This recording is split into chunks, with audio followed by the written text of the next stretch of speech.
اعوذ باللہ من الشیطان الرجیم بسم اللہ الرحمن الرحیم رب اشرح لی صدری ویسر لی امری واحلل عقدۃ من لسانی یفقہوا قولی۔ السلام علیکم ورحمۃ اللہ وبرکاتہ۔ امید ہے آپ سب لوگ خیر اور عافیت کے ساتھ ہوں گے، اور جو پچھلے ہفتے ہم نے سبق سنا اس میں ہم نے علم کی اہمیت جانی اور سمجھی کہ علم کتنا اہم ہے، اور یہ صرف اللہ تعالیٰ اپنے چنندہ بندوں کو ہی اللہ تعالیٰ اس سے نوازتا ہے۔ تو اللہ کا شکر ہے آج بھی آپ سب بیٹھی ہیں، علم کی مجلس میں آپ بیٹھی ہیں، علم حاصل کرنا چاہتی ہیں۔ اس پر اللہ تعالیٰ کا خوب شکر ادا کریں، کیونکہ اللہ جسے توفیق دیتا ہے وہی اس علم کو سیکھتے ہیں اور سمجھتے ہیں۔ تو اگر آج آپ سیکھ رہی ہیں تو یہ اللہ تعالیٰ کی ایک بہت بڑی نعمت ہے، اللہ نے آپ پہ بہت بڑا کرم کیا ہے۔ تو دیکھتے ہیں آج ہم انشاءاللہ آیت نمبر 6 سے 19 تک دیکھیں گے، اور آج یہ سورہ مکمل کر لیں گے آج کے سبق میں۔ تو دیکھتے ہیں سب سے پہلے آیت نمبر 6 میں اللہ تعالیٰ فرماتے ہیں کلا یقیناً ان الانسان لیطغی۔ انسان کے بارے میں فرمایا کہ یقیناً بلا شبہ انسان البتہ سرکشی کرتا ہے۔ انسان کے بارے میں فرمایا کہ انسان کی طرف تو دیکھو کہ سچ مچ انسان کیسا ہے۔ انسان اپنے آپے سے باہر ہو جاتا ہے، طغیانی کرتا ہے، سرکشی کرتا ہے، ریبل کرتا ہے، حدوں کو کراس کرتا ہے، لمٹس کو کراس کرتا ہے، جانتے بوجھتے معلوم ہے لیکن پھر بھی لمٹس کو کراس کرتا ہے۔ مال کو پا کر، یعنی جب اس کو مال مل جاتا ہے تو تکبر کرتا ہے۔ تو اللہ تعالیٰ نے انسان کے بارے میں فرمایا کہ انسان کس طرح سے ہے کہ وہ یعنی اپنے آپے سے باہر ہو جاتا ہے، سرکشی کرتا ہے۔ تو علماء اس کے بارے میں فرماتے ہیں کہ اس کا معنی عام ہے، یعنی انسان کے بارے میں بتایا گیا کہ انسان کس طرح سے ہوتا ہے کہ اس طرح کہ وہ آپے سے باہر ہو جاتا ہے، سرکشی کرتا ہے۔ اور بعض مفسرین نے کہا ہے کہ اس کا اشارہ جو ہے یہ ابو جہل کی طرف ہے۔ اب اس کی اگلی آیت میں یہ سرکشی کرتا کیوں ہے، کیوں یہ بغاوت کرتا ہے، کیوں یہ ریبل کرتا ہے، کیوں یہ حدود کو کراس کرتا ہے، اللہ تعالیٰ فرماتے ہیں اس کے بارے میں ارآہ استغنی۔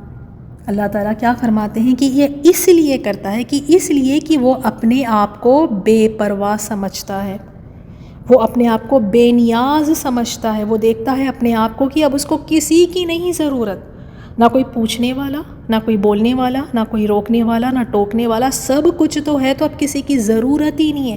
وہ اپنے آپ کو کیسا دیکھتا ہے، اپنے آپ کو بے پرواہ، بے نیاز سمجھتا ہے اپنے آپ کو، اور اللہ تعالیٰ کے احکامات کے ساتھ بھی لاپرواہی کرتا ہے، حدوں کو کراس کرتا ہے۔ اسی طرح اللہ تعالیٰ کے بندوں کے ساتھ بھی لاپرواہی، ان کے اوپر ظلم اور زیادتی کرنا۔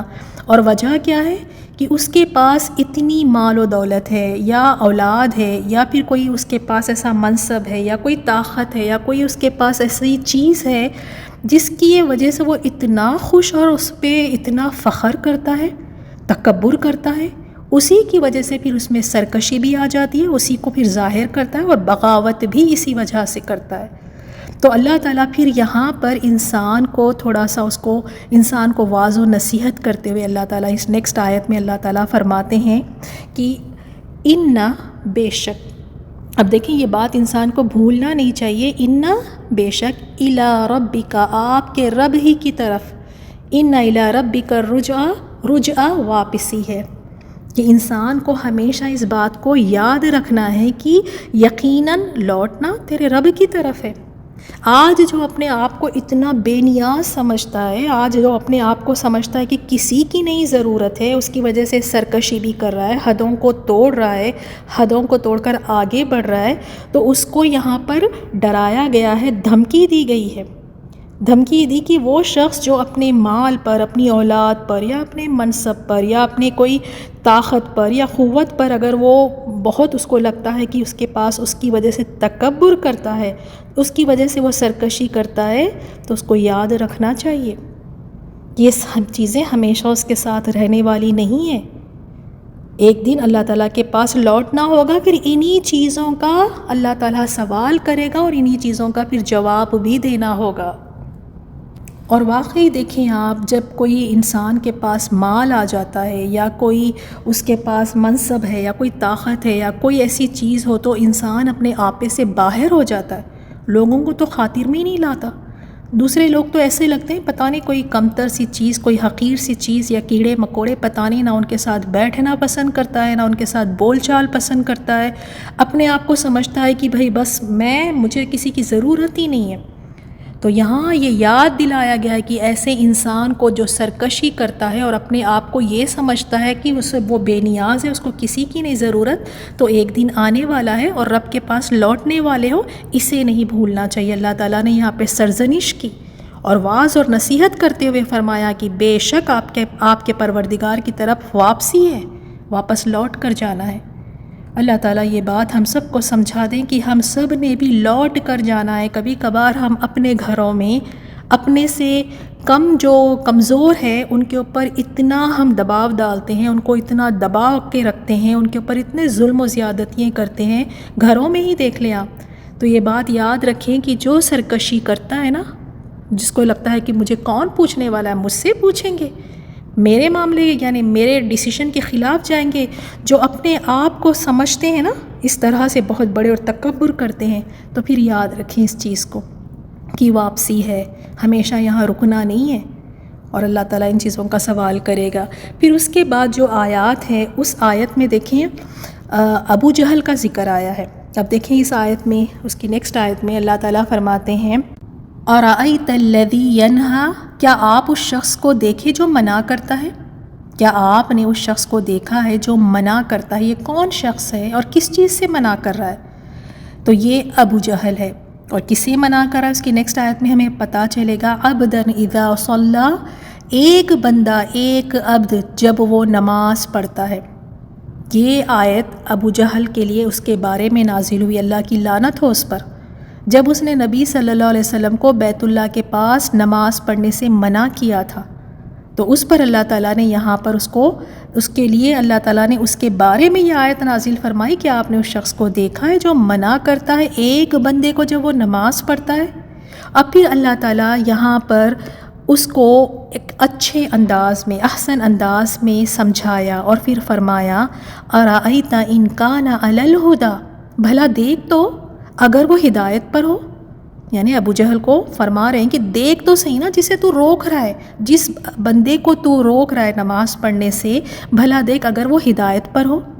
یعنی تیرا خیال یہ ہے کہ یہ شخص جس سے تو منع کرتا ہے شاید وہ سیدھے راستے پر اگر ہو تو پھر او امر بالتقوی، یا اس نے پرہیزگاری کا حکم دیتا ہو یا پرہیزگاری کا حکم دیا ہو، تو اسے روکتا ہے، وہ ہو سکتا ہے ہدایت پر ہو، تیری نظر میں لگتا ہے کہ یہ بہت غلط کام ہے، تجھے لگتا ہے کہ یہ عبادت نہیں ہے اور اس سے تو روکتا ہے، تو ذرا سوچ تو صحیح، ذرا دیکھ تو صحیح کہ اگر وہ بندہ ہدایت پر ہو، سیدھے راستے پر ہو، اور وہ بندہ لوگوں کو اخلاص کی، توحید کی اور نیک کام کی تعلیم دے رہا ہو جس سے جہنم کی آگ سے انسان بچ سکتا ہو، تو کیا یہ چیزیں نماز پڑھنا اور تقوی کی تعلیم دینا ایسی ہیں کہ ان کی مخالفت کی جائے، اس سے روکا جائے اور اس پر لوگوں کو دھمکایا جائے؟ تو اللہ تعالیٰ یہاں پر بہت ہی اچھے انداز میں اس سے فرما رہے ہیں کہ دیکھو تو صحیح، ذرا تم غور و فکر تو کرو کہ ایک انسان نیکی کی تعلیم، تقوی کی تعلیم دے رہا ہے، اسی کی تو مخالفت کرتے ہو اور اس کو دھمکیاں دے رہے ہو کہ وہ نماز نہ پڑھے۔ اَرَأَيْتَ إِنْ كَذَّبَ وَتَوَلَّى، بھلا دیکھو تو اگر یہ جھٹلاتا ہو، ابو جہل کے بارے میں اگر یہ جھٹلاتا ہو اور منہ پھیرتا ہو، تو یعنی کس چیز کو جھٹلاتا ہو؟ اگر یہ ابو جہل نبی صلی اللہ علیہ وسلم کو جھٹلاتا ہو اور منہ کس چیز سے موڑتا ہو، اعراض کس چیز سے کرتا ہو، ایمان سے اگر یہ اعراض کرتا ہو، تو یہاں پر اللہ تعالیٰ اس کے لیے کیا فرماتے ہیں؟ کیا یہ اس کو نہیں پتہ؟ یعنی جو ہدایت یافتہ شخص ہے، جو سیدھی راستے پر چل رہا ہے، جو ہدایت یافتہ ہے، تو اس کو نماز سے منع کر رہا ہے، اور یہ تجھے علم نہیں ہے کہ اللہ تعالیٰ تجھے دیکھ بھی رہا ہے، تیری ایک ایک حرکت کو دیکھ رہا ہے، تیری ایک ایک بات کو سن رہا ہے، وہ عنقریب جلد تیری ان حرکتوں کا، تیری ان جو رسول صلی اللہ علیہ وسلم کے ساتھ جو تو عمل کر رہا ہے، جو حرکتیں کر رہا ہے، اس کا پورا بدلہ وہ تجھے دے گا۔ تجھے نہیں لگتا یہ کہ اللہ تجھے دیکھ؟ الم یعلم بان اللہ یرا، کیا اس نے یہ نہیں جانا کہ بے شک اللہ تعالیٰ دیکھ رہا ہے؟ یعنی کیا اس ہدایت یافتہ شخص کو نماز ادا کرنے سے منع کرنے والے کو، یعنی ابو جہل کو، یہ علم نہیں ہے؟ کیا وہ یہ نہیں جانتا کہ اللہ تعالیٰ اسے دیکھ رہا ہے، اس کے کلام کو بھی سن رہا ہے اور ان قریب اس کی ان حرکتوں کا پورا اس کو بدلہ دیا جائے گا، اس کا بدلہ دے گا۔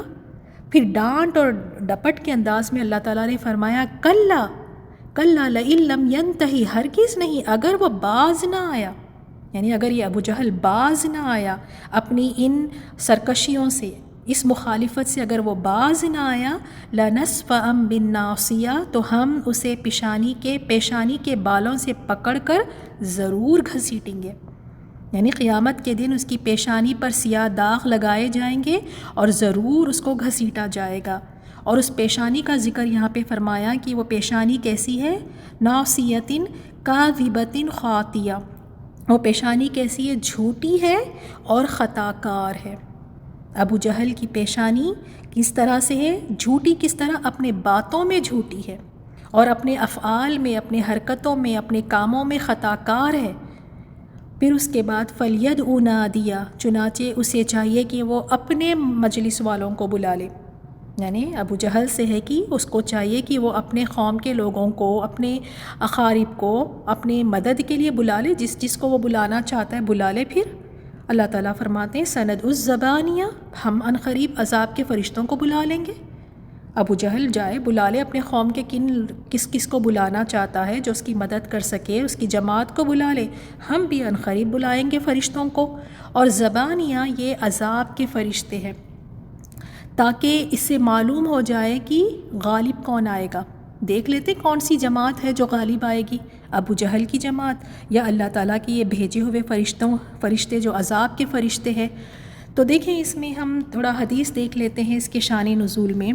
جیسے حدیث میں آتا ہے، ابن عباس رضی اللہ تعالیٰ عنہ سے روایت ہے کہ ابو جہل نے کہا کہ اگر میں نے محمد صلی اللہ علیہ وسلم کو کعبے کے پاس نماز پڑھتے دیکھ لیا تو میں ان کی گردن روند ڈالوں گا۔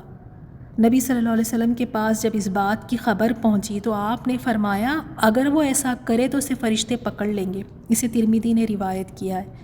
اسی طرح دوسری حدیث میں بھی ہے کہ رسول اللہ صلی اللہ علیہ وسلم مقام ابراہیم کے پاس نماز پڑھ رہے تھے کہ ابو جہل جو ہے اس کا گزر ہوا وہاں سے، تو اس نے کہا کہ اے محمد صلی اللہ علیہ وسلم، کیا میں نے تمہیں اس سے منع نہیں کیا تھا؟ اور وہ آپ کو دھمکیاں دینے لگا، اور چنانچہ رسول صلی اللہ علیہ وسلم نے بھی اسے نہایت سختی سے جواب دیا اور اسے خوب جھڑکا۔ تو اس نے کہا اے محمد صلی اللہ علیہ وسلم، تم مجھے کس چیز سے ڈراتے ہو؟ اللہ کی قسم بے شک اس وادی میں میرے پاس سب سے بڑی جماعت ہے۔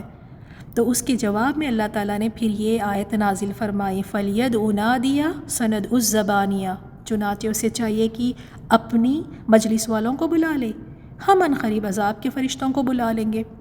اور اس پر ابن عباس رضی اللہ تعالیٰ عنہ فرماتے ہیں کہ اگر ابو جہل اپنی جماعت کے لوگوں کو بلاتا تو عذاب کے فرشتے فوراً اسے اپنی گرفت میں لے لیتے۔ اسے ترمذی نے روایت کیا ہے۔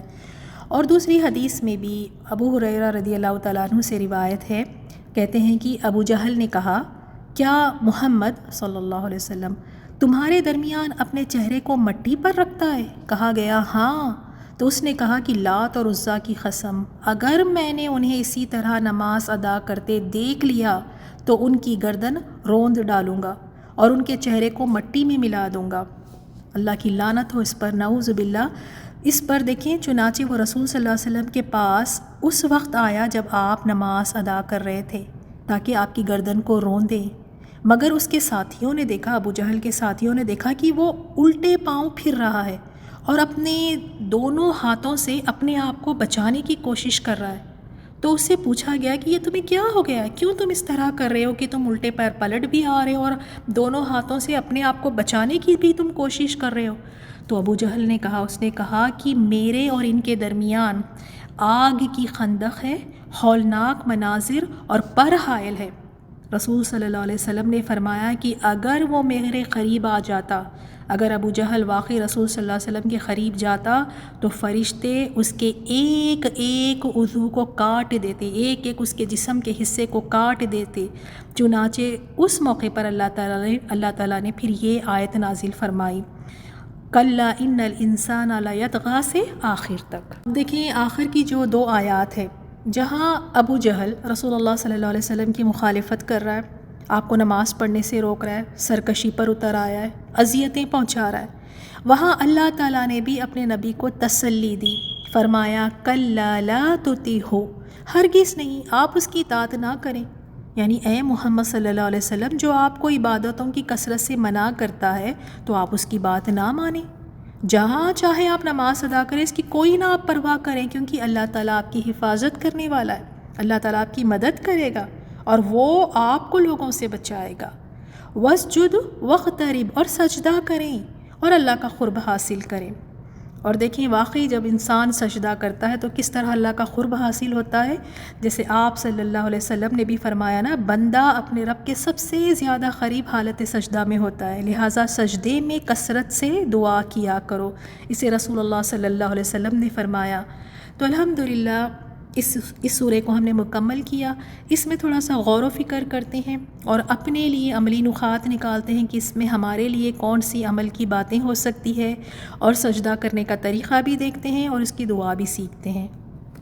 چلیے سب سے پہلے ہم سجدہ تلاوت کے بارے میں سیکھ لیتے ہیں، بہت ہی امپورٹنٹ پوائنٹس ہے۔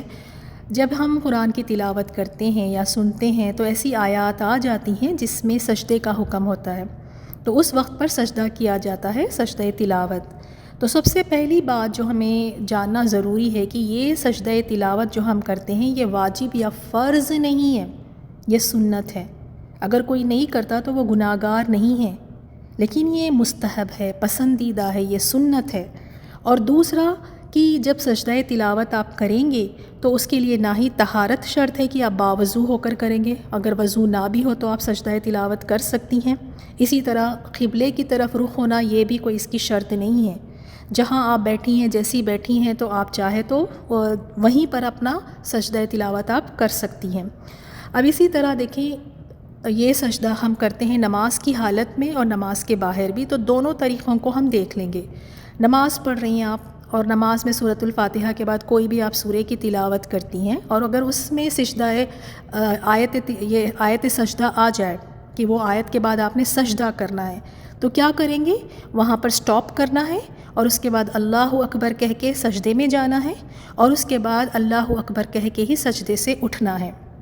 اگر یہ سجدہ نماز کے باہر کرنا ہو، جیسے آپ خود تلاوت کر رہی ہیں یا سن رہی ہیں، نماز کے باہر اگر یہ ہو تو کیا کریں گے؟ اس میں یہ ایک ہی سجدہ ہوتا ہے، سجدہ تلاوت چاہے وہ نماز میں ہو یا نماز کے باہر ہو، یہ ایک ہی سجدہ ہے، دو سجدے نہیں ہوتے، ایک ہی سجدہ ہے۔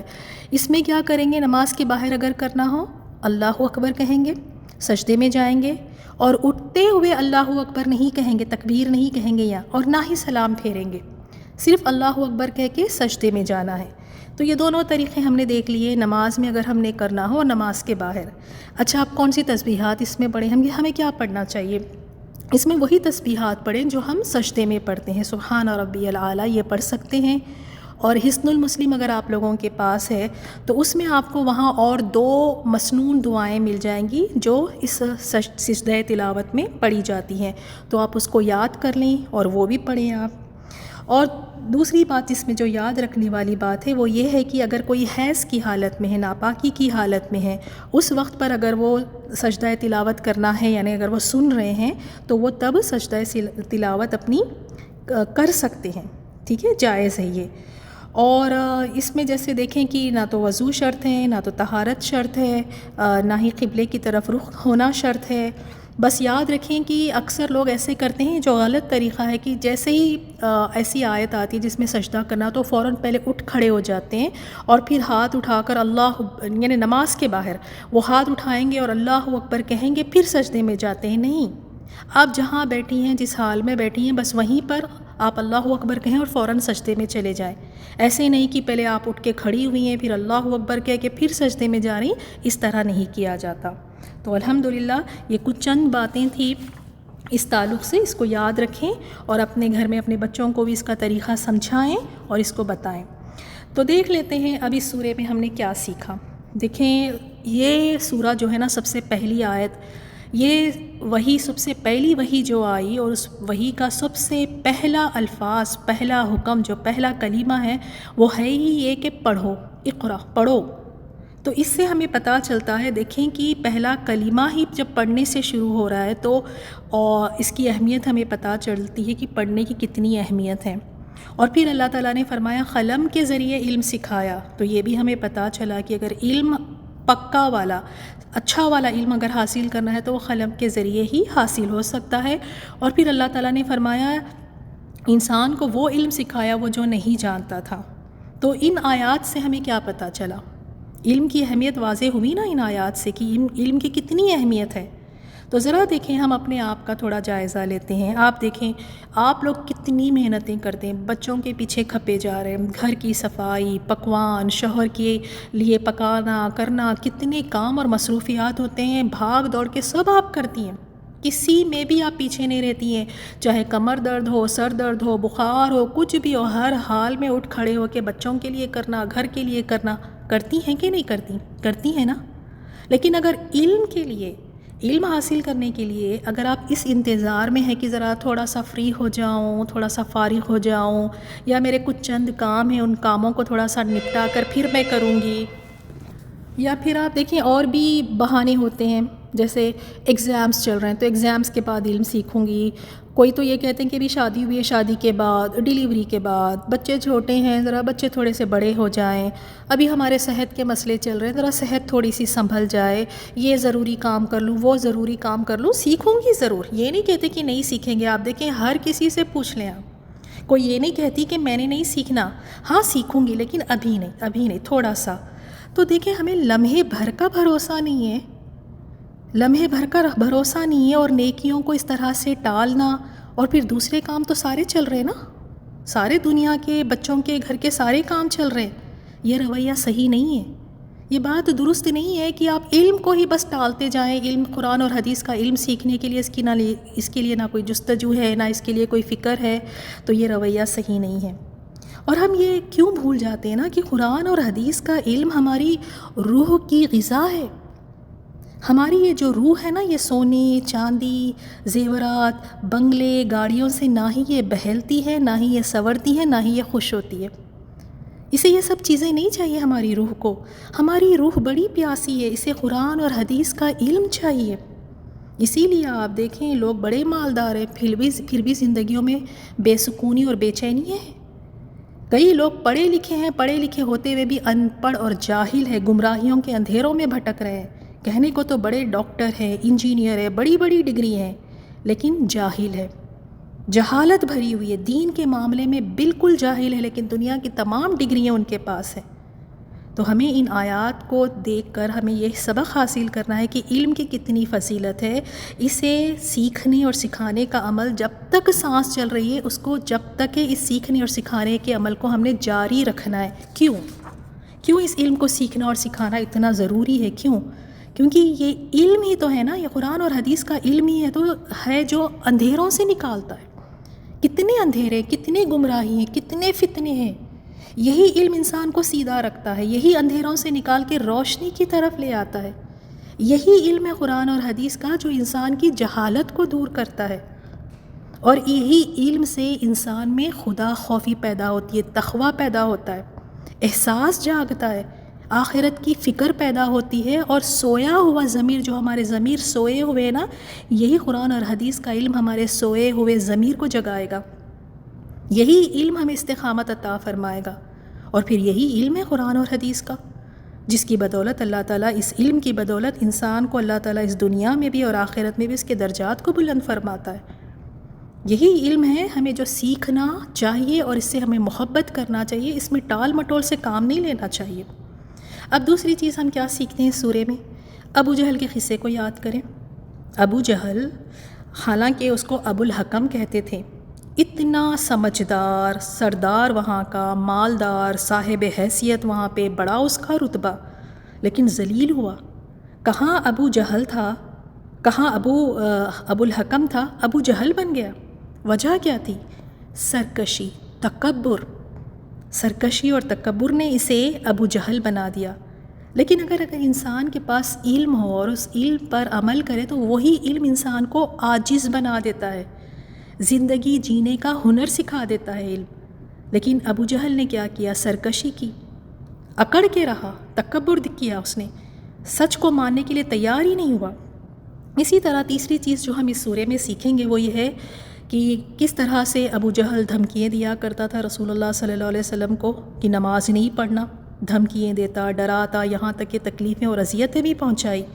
تو کیا اللہ تعالیٰ نے اس طرح کہا کہ اے نبی چھوڑیں، کوئی بات نہیں، یہ آپ کے جان کے دشمن بنے ہوئے ہیں، آپ کو اتنا ستاتے ہیں، دھمکیاں دے رہے ہیں، چھوڑیں، آپ گھر میں پڑھ لیا کریں یا رہنے دیں نماز، کوئی بات نہیں؟ کیا اللہ نے اس طرح فرمایا؟ بالکل نہیں۔ کہا کہ آپ اس کی بات نہ سنیں، آپ پرواہ نہ کریں، اس کو فالو ہی نہ کریں، اس کی اطاعت ہی نہ کریں، آپ اپنی نماز پڑھتے رہیں، اس کا کہنا نہ مانیں۔ تو ہمیں کیا اس سے سبق حاصل ہوتا ہے؟ چاہے ہم بھی کیسے بھی حالات میں کیوں نہ ہوں، نماز ہمیں کسی حال میں نہیں چھوڑنا چاہیے۔ ہمیں تو کوئی جان کا خطرہ بھی نہیں ہے، کوئی ہمیں دھمکیاں بھی نہیں دیتا، نہ ہی کوئی ہمیں اذیتیں پہنچاتا ہے، پھر بھی ہماری کتنی نمازیں قضا ہو جاتی ہیں، نمازوں میں پابندی ہی نہیں ہماری۔ تو آج سے انشاءاللہ نمازوں میں کوئی سستی نہیں ہوگی، چاہے کیسے بھی حالات ہو، چاہے گھر میں ہیں یا کہیں مہمان گئے ہوئے ہیں، نماز کا وقت آ گیا، بس نماز ادا کرنا ہے۔ بیمار ہے، ہاسپٹل میں ایڈمٹ ہے، وہاں ہاسپٹل میں اس بیڈ پر بھی وہاں پہ نماز ادا ہوگی، تب بھی نماز قضا نہیں کرنی ہے، چاہے کتنا ہی بڑا جاب کیوں نہ ہو، کوئی لمبے سفر پر ہی کیوں نہ ہو۔ گھر میں شادی بیاہ کے تقاریب چل رہے ہیں، انتظامات چل رہے ہیں، شاپنگ کے لیے جا رہے ہیں، مہمان آ جا رہے ہیں، لیکن اس لمحے میں بھی، اس وقت پر بھی ایک نماز قضا نہیں ہونی چاہیے۔ گھر رینوویٹ ہو رہا ہے، بچوں کے اسکول کے ایگزام ہے، بیمار ہے، کتنے چھوٹے چھوٹے بہانوں سے ہم نمازوں کو چھوڑ دیتے ہیں۔ تو نماز کسی حال میں ہم نے نہیں چھوڑنا ہے۔ تو اللہ تعالیٰ سے ہم سب یہی دعا کرتے ہیں کہ یا اللہ ہمیں تو نمازوں کا شوق عطا فرما، وقت پر نماز پڑھنے کی توفیق عطا فرما، اور نبی صلی اللہ علیہ وسلم کے سکھائے ہوئے طریقے سے نماز پڑھنے کی توفیق دے۔ نماز کی جو نئی بدعات ہے، اللہ ان تمام بدعات سے ہم سب کو محفوظ رکھیں۔ یا اللہ تو ہمارے شوہروں کو، ہماری اولادوں کو نمازی بنا دے، یا اللہ نماز ہمارے دل کا سکون بنا دے۔ اور اللہ تعالیٰ سے ہم سب یہی دعا کرتے ہیں کہ یا اللہ ہماری نمازوں میں وہ خشوع اور خضوع نہیں ہے، یا اللہ ہماری نمازوں کو تو قبول فرما لے، وہ خشوع ہم سب کو تو عطا فرما، اور ہم سب کو علم کا شوق عطا فرما، ہمارے علم میں اضافہ فرما کہ ہم وہ علم سیکھیں، اس پر عمل کریں اور تجھ کو راضی کریں، اور یہی علم ہم لوگوں تک بھی پہنچائیں اور لوگوں کی جہالت کو دور کرنے کا ہم ذریعہ بن سکیں۔ آمین یا رب۔ اور آپ سب کے لیے ایک اناؤنسمنٹ تھی، جیسے گروپس میں بھی پوسٹ کیا گیا ہے کہ پلس آف اسلام ینگ لڑکیوں کے لیے، جوان بچیوں کے لیے 6 ہفتوں کا کورس ہم نے یہ سٹارٹ کیا ہے۔ تو پلیز آپ اپنی بیٹیوں کو یا اپنی بہنیں ہیں بہنوں کو، اپنی بھانجی بھتیجیوں کو، پڑوس میں جہاں جہاں ہو سکتا ہے یہ خیر کو آپ آگے پہنچائیں۔ یہ 6 ہفتے کا کورس ہے، اس میں پوری کوشش کی جائے گی کہ ان کو عقیدہ ان کا درست کیا جائے، نمازوں کا شوق ان میں پیدا ہو، ان کو حیا کی ڈیفینیشن پتہ چلے کہ حیا والی یعنی لائف کس طرح سے گزاری جاتی ہے، اور بہت ساری ایسی چیزیں ہیں جو انشاءاللہ اس کورس میں ان کو سکھائی جائیں گی۔ بسم اللہ الرحمن الرحیم، کلا ان الانسان لیطغی ان رآہ استغنی ان الی ربک الرجعی ارأیت الذی ینہی عبدا اذا صلی أرأيت إن كان على الهدى أو أمر بالتقوى أرأيت إن كذب وتولى ألم يعلم بأن الله يرى كلا لئن لم ينته لنسفعا بالناصية ناصية كاذبة خاطئة فليدع ناديه سندع الزبانية كلا لا تطعه واسجد واقترب